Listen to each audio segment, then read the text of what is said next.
नमस्कार, स्वागत है आप सभी का एबी स्टार न्यूज पर। मैं हूं आपके साथ जुबैर चौधरी। वक्त तो चला आपका राज्य आपकी खबरों का, जहां सबसे पहले बात करेंगे मध्य प्रदेश की टीकमगढ़ की, जहां पर किसान आंदोलन के समर्थन में कांग्रेस कार्यकर्ताओं ने प्रदर्शन किया है। तो मध्य प्रदेश के टीकमगढ़ में कांग्रेस का प्रदर्शन देखने को मिला है। बता दें कि किसान आंदोलन के समर्थन में और गेहूं दान की एमएसपी बढ़ाने को लेकर कांग्रेस कार्यकर्ताओं ने धरना प्रदर्शन किया, जहां विधायक यादवेंद्र सिंह बुंदेला के नेतृत्व में कार्यकर्ताओं ने कांग्रेस पार्टी के बैनर तले राज्यपाल के नाम ज्ञापन भी सौंपा। इस दौरान कार्यकर्ताओं ने सरकार के खिलाफ जमकर नारेबाजी की। दरअसल मध्य प्रदेश सरकार ने विधानसभा चुनाव के समय किसानों से बहुत सारे वादे किए थे।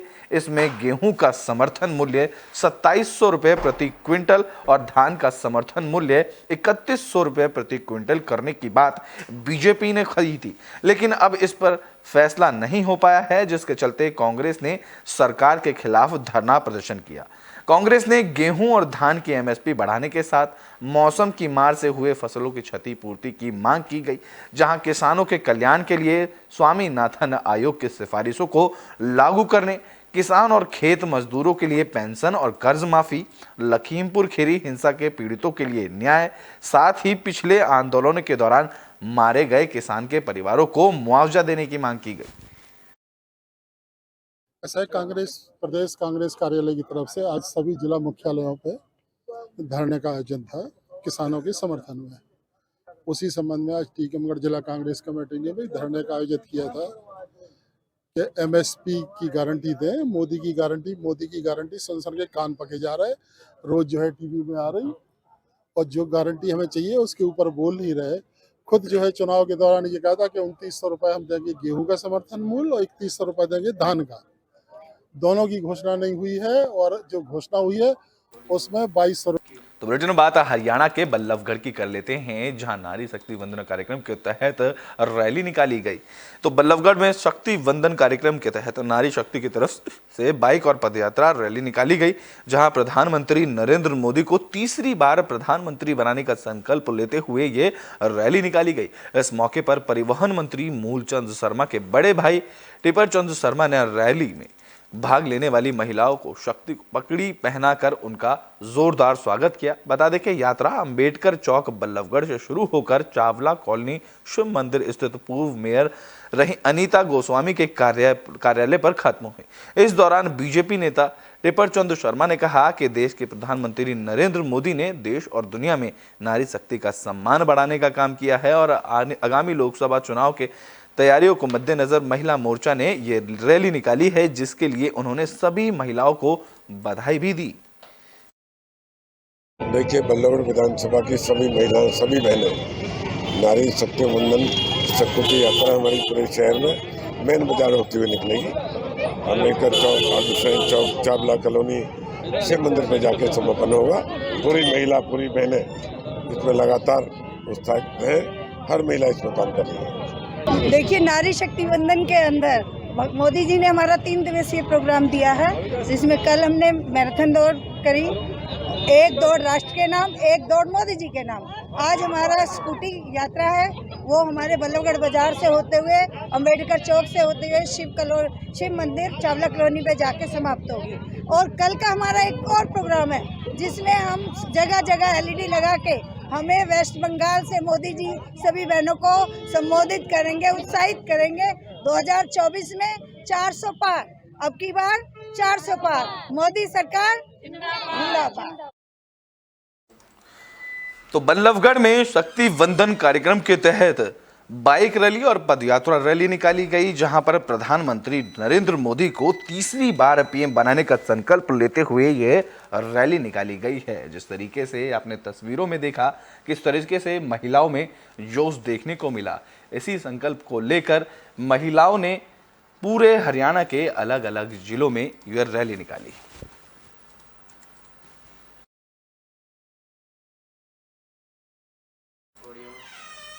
तो बुलेटिन में बात कर लेते हैं हरियाणा के रेवाड़ी की। यहां भी बीजेपी महिलाओं की तरफ से रैली निकाली गई है।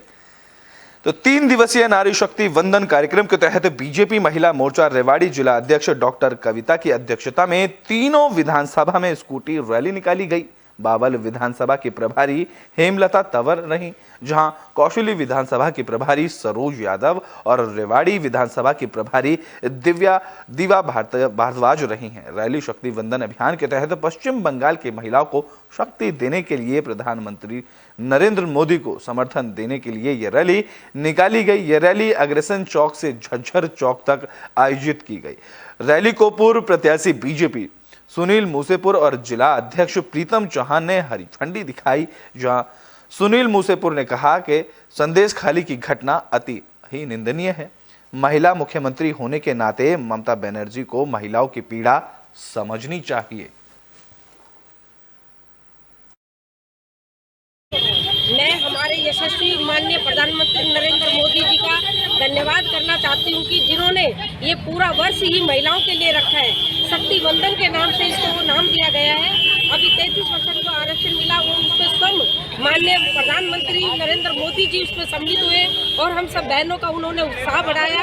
आज हम ये रैली शक्ति वंदन के नाम से ही, जिसकी अपने रेवाड़ी विधानसभा की मुझे प्रभारी के रूप में नियुक्त किया गया है, तो इन सभी महिलाओं की शक्ति दिखाने के लिए हम माननीय नरेंद्र मोदी जी का दिल से नंदन करते हैं, अभिनंदन करते हैं। ये आदरणीय प्रधानमंत्री भाई नरेंद्र मोदी जी की करामात है, जो महिलाओं को 33% रिजर्वेशन देके लोकसभा में जो ताकत दी है, विधानसभा में ताकत दी है, इसलिए महिलाएं एकजुट होकर पूरे स्कूटी से आज पूरे हिंदुस्तान में रैली निकाल दिया। जो ममता बनर्जी जिस तरीके से वहाँ कर रही है वो गलत कर रही है, उनके खिलाफ ये प्रदर्शन जारी है हमारा। तो उनको क्या संदेश देना चाहेंगे आप? तो ये संदेश देना चाहिए। तो बुलेटिन में बात कुरुक्षेत्र की कर लेते हैं, जहां हुई बारिश और ओलावृष्टि के बाद किसानों की फसलों को नुकसान हुआ है, जिसके बाद किसानों ने मुआवजे की मांग की है। तो हरियाणा में मार्च महीने की शुरुआत होते ही मौसम ने कहर बरपाना शुरू कर दिया है।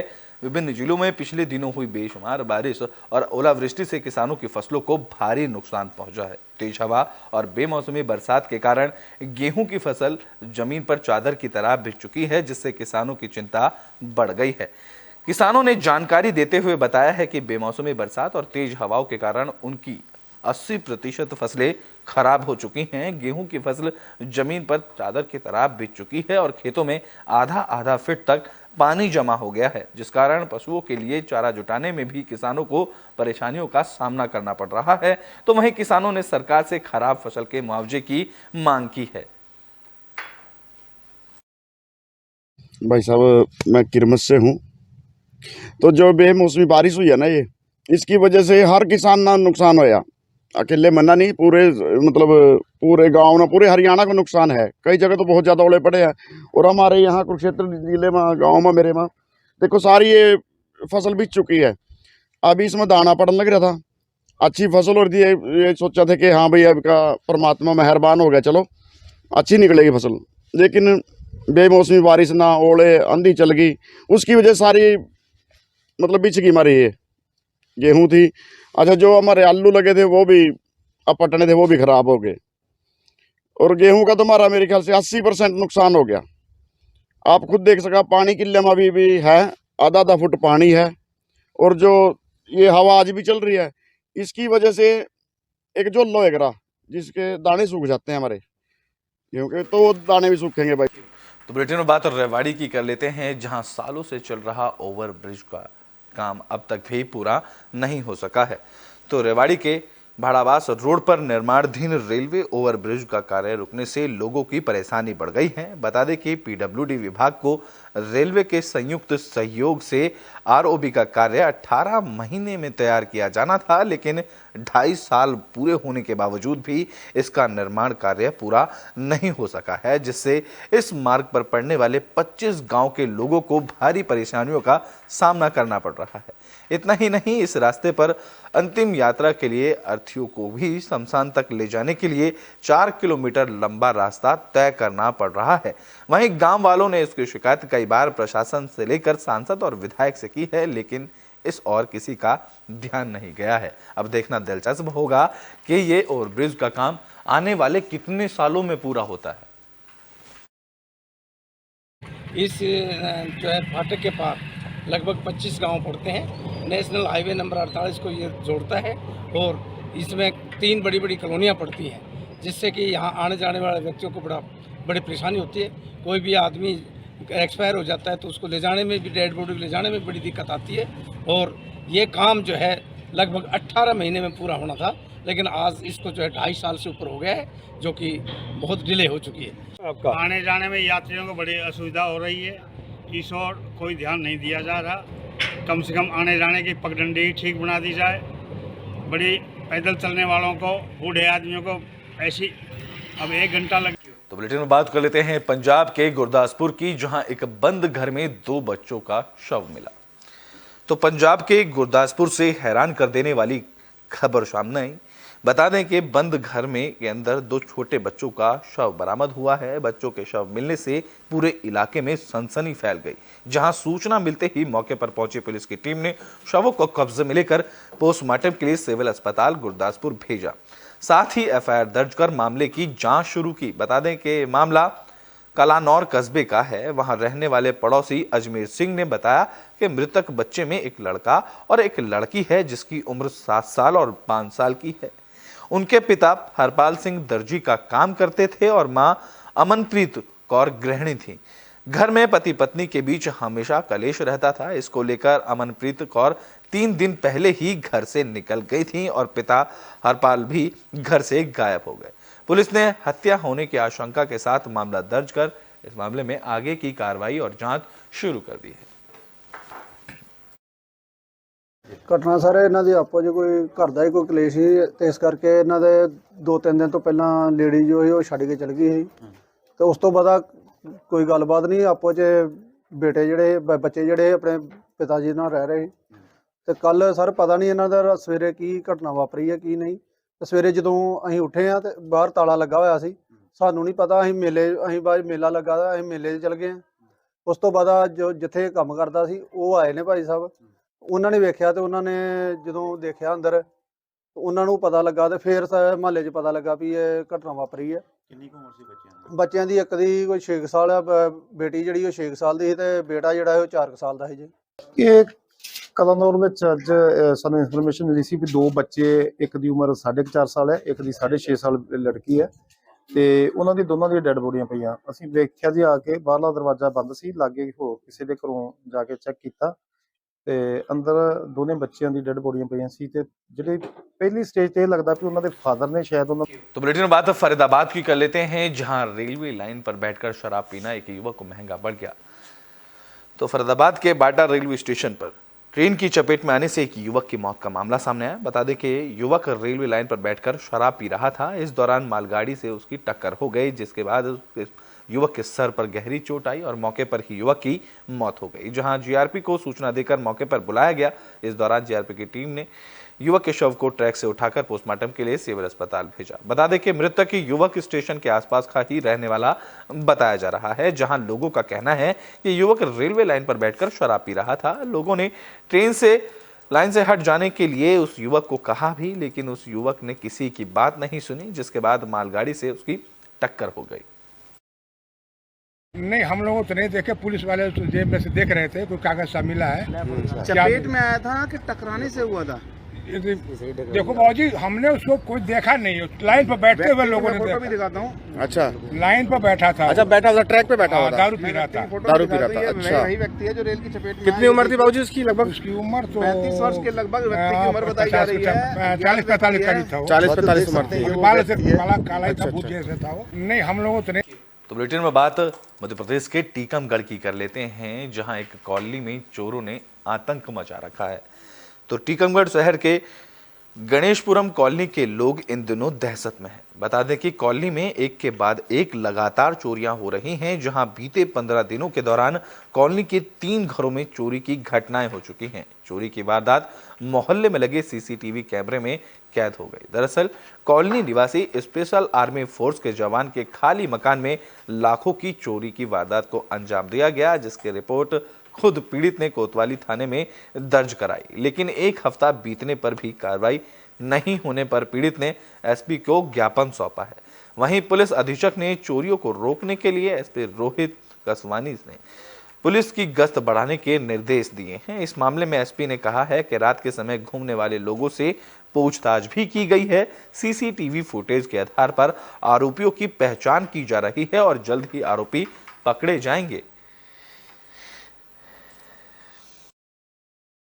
मेरी जेवरात सोने चांदी की और नगद कैश चला गया। कितना गया लगभग?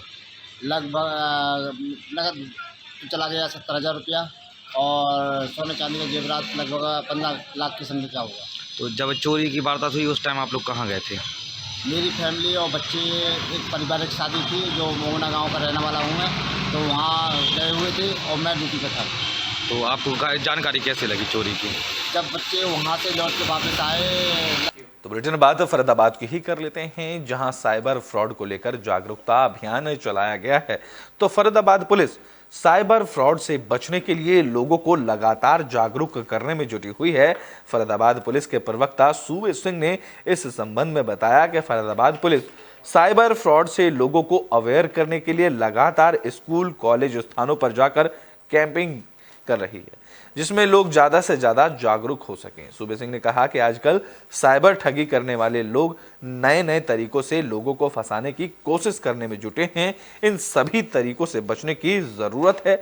अगर कोई युवक आपका परिचित बनकर फोन करता है तो आप पहले खुद अपने परिचित को कॉल करके उसके बारे में जानकारी लें, उसके बाद ही उससे आगे बात करें, क्योंकि साइबर ठग लोगों को सोशल मीडिया के माध्यम से भी मैसेज कर रुपये मांगते हैं। सोशल मीडिया के माध्यम से आए हुए मैसेज पर भी रुपये ट्रांसफर ना करने की उन्होंने लोगों से अपील की है। इसके बावजूद भी लोग ऐसी ठगी का शिकार हो जाते हैं, जहां उन्हें अपने नजदीकी पुलिस स्टेशन में फोन कर इसके बारे में जानकारी देनी चाहिए। उन्होंने कहा कि साइबर क्राइम डायल नंबर पर भी फोन कर ऐसे मामलों की जानकारी लोगों को देनी चाहिए और लोगों को जागरूक होना चाहिए। पुलिस आयुक्त महोदय श्री राकेश कुमार आर्य द्वारा और हमारे जो डीसीपी हैं अभी जो जसलीन कौर साइबर क्राइम देख रही हैं और एसीपी हैं हमारे अभिमन्यु गोहित, और 3 थाने भी हैं हमारे। इसके अलावा हमारी साइबर हेल्प डेस्क भी हैं हर थाने में। इन सभी के द्वारा समय समय पर लोगों को जागरूक किया जा रहा है। जैसे स्कूल हैं, कॉलेज हैं, दूसरे ITI वगैरह हैं, और जो कंपनी फैक्ट्री हैं, जो भी जहाँ पे वर्किंग हैं लोग, इवन मार्केट में, बस स्टैंड वगैरह में या दूसरे लोगों पे भी साइबर अवेयर किया जाता है कि किसी भी अनजान व्यक्ति के द्वारा किसी भी तरह के दिए गए ऑफर के लालच में ना आए, किसी भी तरह के लिंक को ना खोलें जिनको आप। तो बुलेटिन के आखिरी में बात यमुनानगर की कर लेते हैं, जहां पुलिस की तरफ से यातायात जागरूकता अभियान चलाया गया है। तो यमुनानगर के जगाधरी शहर में बढ़ते यातायात को सुचारू रूप से चलाने के लिए जिला यातायात पुलिस की तरफ से लगातार जागरूकता अभियान चलाया जा रहा है। इस कड़ी में ज्यादा आवाज वाले साइलेंसर को लेकर बाइकों के चालान की ड्राइव की गई है। इस मामले में जिला यातायात पुलिस अधिकारी रामपाल ने बताया है कि ज्यादातर सड़क हादसों में बाइक सवार युवा अपनी जान गंवा देते हैं। इसको लेकर उन्हें अधिक जागरूक किया जाता है। उन्होंने शहर के नागरिकों से अपील करते हुए कहा है कि सभी को यातायात नियमों को पालन करना चाहिए और बाइक सवार को हेलमेट, बाइक के कागज साथ लेकर ही चलने चाहिए। उन्होंने ये भी चेतावनी दी कि अगर कोई बाइक में पटाखे वाला साइलेंसर का इस्तेमाल करता है तो उसकी बाइक का भारी चालान काटा जाएगा और बाइक भी जब्त कर ली जाएगी। हमने हमारे एसपी साहब की तरफ से एक अभियान चलाया भाई, कोई भी शहर के अंदर जो बुलेट पटाखे बजा रही है उस पर विशेषकर हमारी फोकस रहेगा अगले हुक्म तक। तो किन किन वाहनों के चालान काटे गए हैं, क्या जैसे चालान ज़्यादा से ज़्यादा पटाखे कर रहे हैं, कोई जैसे ड्रिंक करके बोल रहा है, कोई विदाउट नंबर प्लेट कर रहा है, या फिर कोई हुल्लड़बाजी कर रहा है, उसके बारे में हम ज़्यादा फोकस कर रहे हैं। और ज़्यादा से ज़्यादा हम जो गर्ल्स कॉलेज हैं उनके पास दंगल करने वाले हैं उनके खिलाफ ज़्यादा सख्त कार्रवाई करने जा रहे हैं। इस दौरान सर क्या क्या हिदायतें दी जाती हैं? अरे भाई आप चालान करते हैं? हाँ जी, हम कहते हैं भाई 4 व्हीलर के अंदर जैसे सीट बेल्ट लगा के चले आप और हेलमेट लगा के चले, नियम का पालन करें, रेड लाइट जंप ना करें, आप लोग नियम का अनुसार ही अपनी गाड़ी को चलाएं। तो हमने हमारे एसपी साहब की तरफ से एक अभियान चलाया भाई, कोई आपका राज्य आपकी खबरों में अभी के लिए बस इतना ही। देश और दुनिया की तमाम खबरों के लिए देखते रहें AB स्टार न्यूज।